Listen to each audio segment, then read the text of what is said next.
Hoy vamos a hablar de una pandemia silenciosa que está arrasando los Estados Unidos y que ya ha desembarcado en España. Y no me estoy refiriendo ni al populismo de ultraderecha, ni a los abusos policiales, ni tampoco al récord de personas sin hogar por la crisis de los alquileres. Me estoy refiriendo a un problema más sutil y más mortífero. Un enemigo que lleva décadas afianzando posiciones en el corazón del tío Sam, que se cobró más de 70.000 vidas solo en 2021 y en total lleva más muertes de estadounidenses que las guerras de Vietnam, de Irak y de Afganistán juntas. Hoy vamos a hablar del fentanilo y de cómo esa droga sintética, patrocinada por las grandes farmacéuticas, ha puesto en jaque a la potencia norteamericana. Tanto es así que el presidente Joe Biden no ha tenido más remedio que abordar el asunto en el discurso del Estado de la Unión. Fentanyl is killing more than 70,000 Americans a year.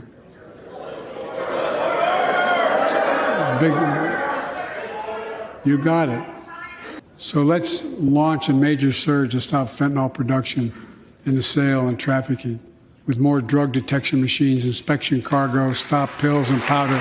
Aunque lo han hecho de una forma un tanto peculiar. ¿Tomará Biden las medidas adecuadas? Antes debemos preguntarnos ¿qué es el fentanilo? ¿Quién produce este fármaco? ¿Y cómo se les ha ido tanto de las manos? ¿A quién afecta especialmente? ¿Qué errores ha cometido la administración estadounidense? Y sobre todo, ¿es posible que pronto veamos las mismas imágenes en otros lugares del mundo? Hoy, en La Frontera, vamos a tocar todas las claves para comprender qué está pasando y qué nos depara la crisis del fentanilo.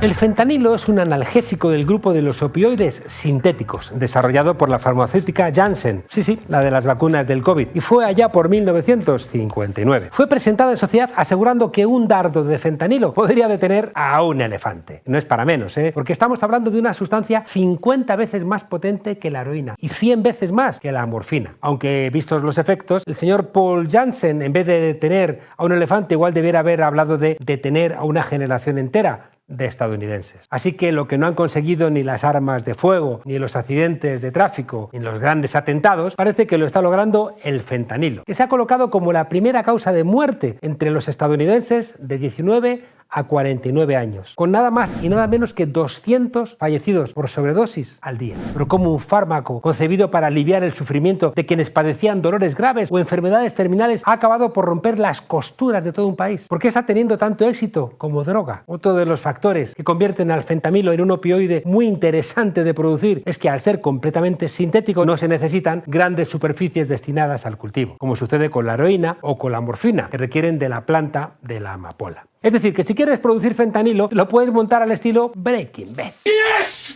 Hell yeah! Hey, come on, baby! Come on! Yes! Come on!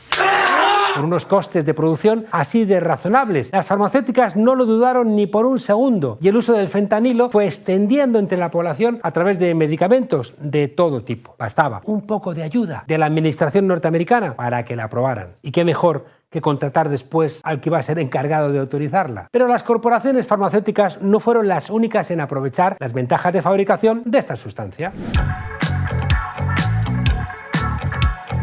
En paralelo al crecimiento de la comercialización de todo tipo de productos con el fentanilo como principio activo, la policía estadounidense empezó a descubrir laboratorios ilegales donde se sintetizaba esta sustancia. Entonces la pregunta obligada es, ¿de dónde salen los productos químicos necesarios para la elaboración? Según el gobierno de Estados Unidos, de China. Un reconocimiento que ha supuesto otro golpe más a las relaciones entre ambas potencias. Pero no nos adelantemos. Antes de llegar ahí, sigamos con nuestra historia y estad atentos, porque la cosa se pone tristemente interesante. A pesar de haber visto las orejas al lobo en los años 90, con el desmantelamiento de algunos laboratorios ilegales, las instituciones americanas prefirieron mirar para otro lado, mientras las farmacéuticas preparaban el terreno para la crisis de la droga zombie que tenemos ahora. Y es que bajo la lógica de vender a toda costa, inundaron el país de opiáceos a través de agresivas campañas de marketing. Y no me estoy refiriendo a esas, aunque también tienen lo suyo. Me refiero a la presión que ejercían mediante sobornos y todo tipo de prácticas mafiosas para que los médicos recetaran sus productos opiáceos, aunque no fueran los que más le convenían al paciente ni tampoco en las dosis que les eran adecuadas. Y si no me creéis, acompañadme en esta terrible historia.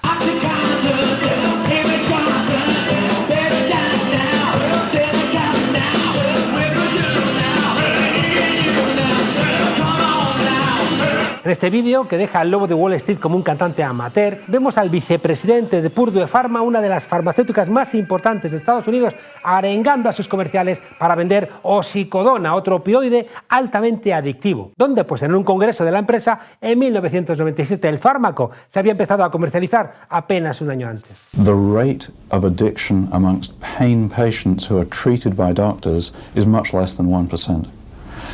They don't wear out, they go on working, they do not have serious medical side effects. And so these drugs, which I repeat are our best, strongest pain medications, should be used much more than they are for patients in pain. Y mientras en la farmacéutica se pegaban la fiesta y celebraban su récord de beneficios milmillonarios, el precario sistema de salud privado estadounidense, corrompido hasta la médula, se volvía una fábrica de drogodependientes. Este escándalo fue tan grave que de 1999 a 2020 casi 841.000 personas murieron por sobredosis de drogas en Estados Unidos. Y los opioides recetados ilícitos fueron responsables de 500.000 de esas muertes. Lo que le preocupaba a la familia Sackler, dueños de la empresa y considerados por muchos los peores traficantes de drogas de la historia, no era la salud pública, sino ganar y ganar y ganar más dinero. Pero no solo se llevaron el dinero, sino también cientos de miles de vidas. Por supuesto, esta empresa financió a la derecha y a la extrema derecha norteamericanas. Claro, hubo denuncias a la farmacéutica, por supuesto, pero ¿sabéis cómo se resolvieron?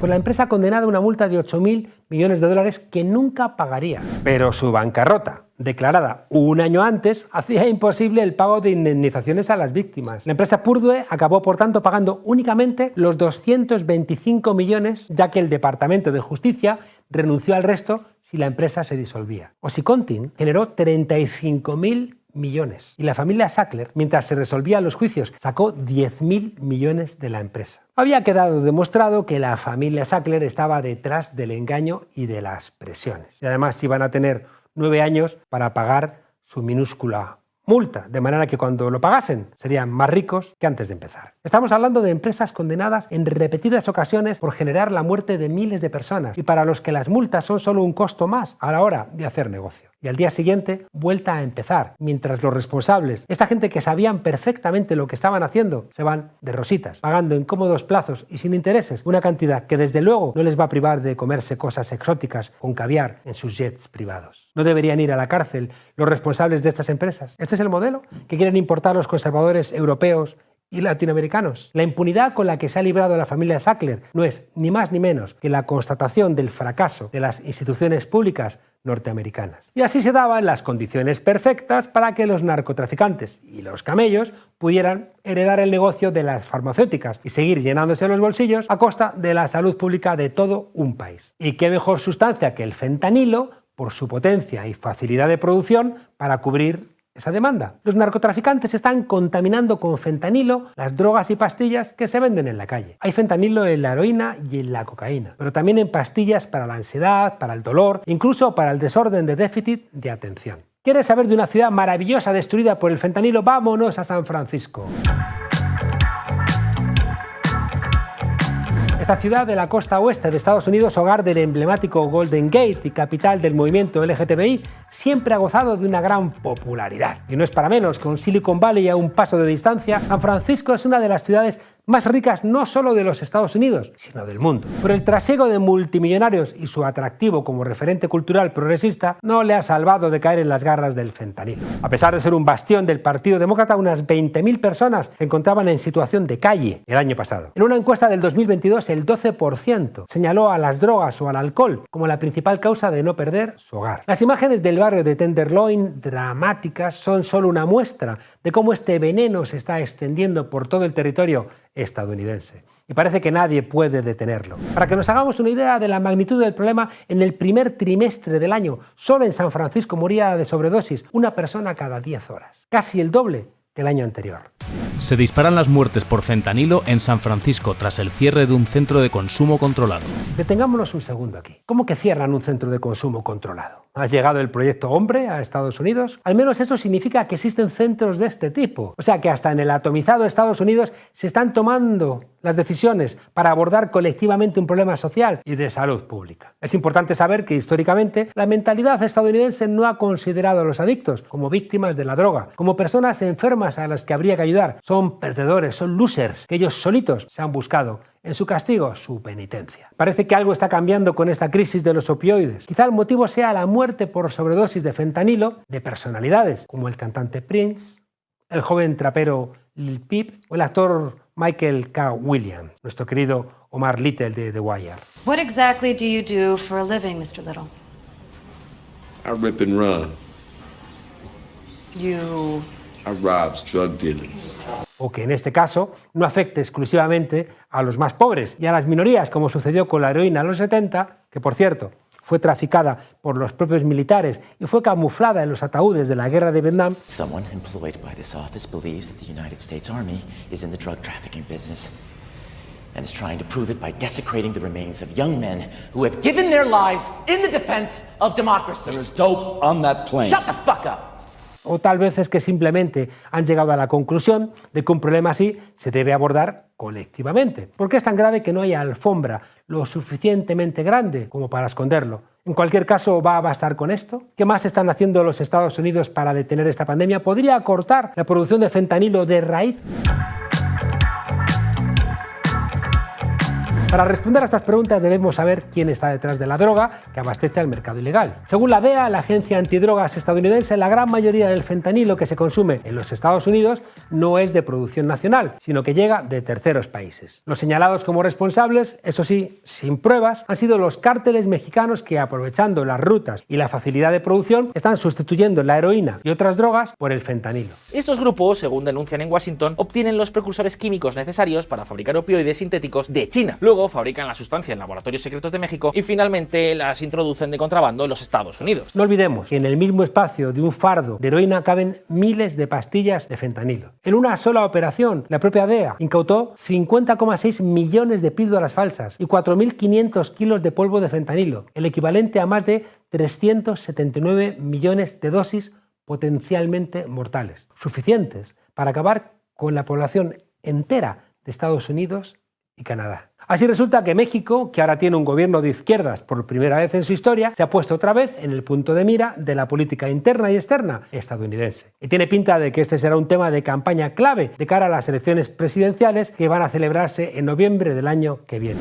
Por un lado tenemos al Partido Demócrata, representado en la administración Biden, que ha tomado el camino de señalar al fentanilo como una amenaza emergente y plantear en los foros internacionales la necesidad de establecer una alianza global para enfrentar la catástrofe del fentanilo. Y por el otro tenemos al Partido Republicano, al que tal vez recuerde de momentos estelares como vamos a construir un muro en la frontera de México o they're sending people that have lots of problems and they're bringing those problems with us. They're bringing drugs, they're bringing crime, they're rapists and some, I assume, are good people. Esta vez los republicanos han dado un paso más, que aunque estaban al borde del precipicio. Y lo que pretenden es declarar como organizaciones terroristas a los cárteles mexicanos, lo que les abriría la puerta al bombardeo del territorio mexicano. La comparación con el 11S y Al-Qaeda por parte del senador republicano Lindsey Graham pone los pelos de punta. 200 Americans die every day due to fentanyl overdoses. Fentanyl overdoses cause the equivalent of a new September 11th every 2 weeks. I think John and I believe that if there were an ISIS or Al-Qaeda cell in Mexico that lobbed a rocket into Texas, we'd wipe them off the planet. Por su parte, la respuesta del presidente de México no se ha hecho esperar. Nosotros no vamos a permitir que intervenga ningún gobierno extranjero, y mucho menos que intervengan fuerzas armadas de un gobierno extranjero en nuestro territorio. Esta iniciativa de los republicanos, además de irresponsable, es una ofensa al pueblo de México, una falta de respeto a nuestra independencia, a nuestra soberanía. A México se le respeta. No somos un protectorado de Estados Unidos, ni una colonia de Estados Unidos. El gobierno de López Obrador niega que el fentanilo que se consume en los Estados Unidos se produzca en México y apunta, en todo caso, a Asia. Pero ¿se resolvería el problema bombardeando los cárteles mexicanos? Y aún más importante, ¿qué pasa con Asia? Exactamente de quién está hablando López Obrador y de dónde salen los productos químicos con los que se produce el fentanilo. Es el momento de presentar a nuestro tercer actor geopolítico, China, al que una vez Napoleón llamó el gigante dormido y hace ya mucho tiempo que despertó. Ha sido el principal exportador legal de fentanilo hasta que en 2019, tras unas tensas negociaciones con Estados Unidos englobadas en su guerra comercial, prohibió la expedición de este producto, que no olvidemos también sirve para usos hospitalarios. Pero la historia no acabó ahí, porque el gobierno de Estados Unidos sigue acusando a China de introducir en México los químicos con los que luego se hace el fentanilo. Declaraciones que han sido despejadas por el gobierno chino, sugiriendo a Estados Unidos que no les haga responsables de sus problemas internos. No sería la primera vez que una potencia hace negocio con las drogas en territorio ajeno. Nos puede venir a la cabeza la guerra del opio entre China y Gran Bretaña por la introducción por parte del Imperio Británico de esta sustancia desde la India. ¿Seguirá China enfadada por aquel abuso y se estará cobrando su venganza? No lo sabemos, pero lo que está claro es que la crisis social de Estados Unidos a China le viene de perlas en su competición global para desbancar a un hegemón que languidece cada vez más y de manera más patética. Y mientras unos y otros se tiran la pelota a sus tejados respectivos, ¿qué está pasando en América Latina y en Europa? ¿Ha llegado ya el fentanilo a España? ¿Qué podemos hacer frente a un enemigo tan poderoso? Nos ha quedado claro que el fentanilo, en comparación con otros opioides, es una sustancia barata, fácil de producir y fácil de transportar. No sería extraño que viéramos cómo se extiende su presencia por el resto del planeta. El presidente de Colombia, Gustavo Petro, ya advirtió el 12 de agosto pasado sobre la amenaza real que suponía el fentanilo para la juventud, planteando a la vez una propuesta de salud pública que parece razonable para minimizar el impacto de una droga tan peligrosa. El gobierno debe prepararse a contrarrestar el consumo de fentanilo en nuestra juventud. La instalación de puestos civiles de detección gratuitos y libres para consumidores en zonas de rumba, de fiesta, y la pedagogía sobre los efectos mortales de esta droga deben ser el centro de una estrategia de salud pública. Al fentanilo lo esconden en otras drogas para garantizar la adicción del consumidor. Una estrategia interesante que apuesta por la información y la prevención ante un riesgo que ya sabemos en lo que se puede convertir. En Europa, aunque todavía no hay indicios de un aumento exponencial, sí se ha registrado un crecimiento en los focos de consumo en países como Alemania, Finlandia o Noruega. En cuanto a la situación española, a día de hoy podemos encontrar en las farmacias más de 200 productos que tienen como principio activo el fentanilo, de aplicación bucal, en forma de parches, nasales y productos que lo venden en forma de ampollas. También sabemos que ha habido un claro aumento en el número de consumidores de fentanilo y eso debiera preocupar a la sociedad española. En España el consumo esporádico de fentanilo ha subido del 1,9% en 2018 al 14% el año pasado, convirtiéndose en el tercer opioide más utilizado, por detrás de la codeína y el tramadol y por delante de la morfina, que ha bajado del 14,7% al 6,9%. El riesgo está ahí. Pero partimos con ventaja porque tenemos la experiencia de otras crisis de salud, como la que ocurrió en los años 80 con la heroína. Como sociedad sabemos que los drogodependientes no son unos perdedores que se lo han buscado y que lo más humano es acompañar y ayudar porque se pueden recuperar. Hemos visto cómo en Estados Unidos la prescripción irresponsable de estos analgésicos y la corrupción del sistema privado de salud arrastró a cientos de miles de personas a la droga y a la muerte. Unas instituciones públicas débiles que se plegaron por su debilidad a los abusos de las grandes corporaciones y que hoy podemos afirmar son las que se encuentran en el origen de su actual crisis. Y ahora que intenta salir de ella se dan cuenta de que no tienen unas instituciones lo suficientemente sólidas como para encauzar y resolver el problema. Una regulación responsable que sitúe a la salud pública en el centro será clave para limitar la ambición desmesurada de las farmacéuticas y los riesgos que generan. Por supuesto, también debemos reforzar los sistemas de salud públicos para que funcionen los mecanismos de prevención e información. Porque lo que parece claro es que con la facilidad con la que se transporta y comercializa esta droga, lo mejor que podemos hacer es apostar por cuidar la salud pública y tomar conciencia de que esto no es ningún juego.